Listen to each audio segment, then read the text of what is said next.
তোমরা সবাই কেমন আছো? আশা করি ভালো আছো। তোমাদের ভালোবাসি, আমরাও ভালো আছি। আজকে তোমাদের সাথে শেয়ার করবো ধনিয়া ভেটকি। এখানে মাছটাকে আমি ধুয়ে নুন হলুদ মাখিয়ে রেখেছি। এবার তার সাথে কি কি উপকরণ লাগে সেগুলো তোমাদেরকে একটু দেখিয়ে নিই। আমি এখানে বেটে নেব ধনেপাতা, কাঁচা লঙ্কা আর রসুন। খুব কম উপকরণ দিয়ে এটা খুব ভালো টেস্টি রান্না করা যায়। একটু কুচনো পেঁয়াজ। এবার আমি তেল গরম করতে দিয়ে দিয়েছি, তেলটা আমার গরম হয়ে এসছে।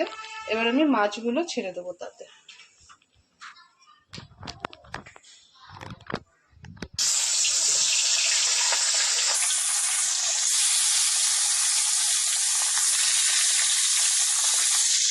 মাছটা আমার ভাজা হয়ে গেছে, খুব হালকা করে একটু ভেজে নিয়েছি মাছটা। এবার আমি মাছ ভাজা তেলের মধ্যে দিয়ে দেবো কুচনো পেঁয়াজ।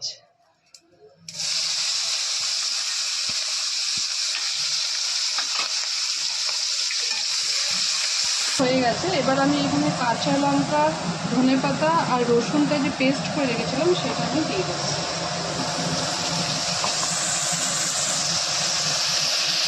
এর সাথে আমি পেস্ট করা মশলাটা ভালো করে ভেজে নিয়েছি যাতে কাঁচা গন্ধটা না থাকে। এবার আমি পরিমাণ মতন একটু নুন দিয়ে দেবো,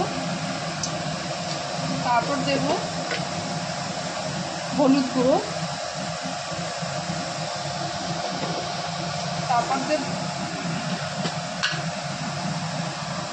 তারপর দেব লঙ্কার গুঁড়ো।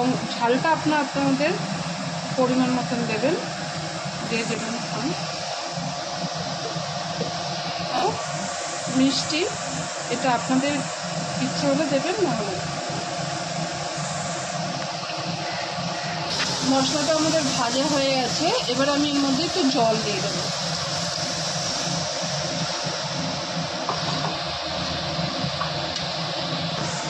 দেখুন ঝোলটা আমাদের ফুটে এসছে। এবার আমি ভেজে রাখা মাছগুলো দিয়ে দেবো।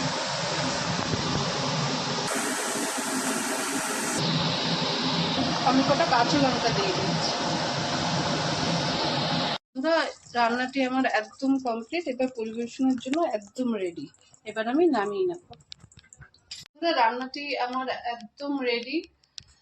যদি রান্নাটি আপনাদের ভালো লাগে তাহলে প্লিজ লাইক, শেয়ার আর সাবস্ক্রাইব করবেন। Thank you.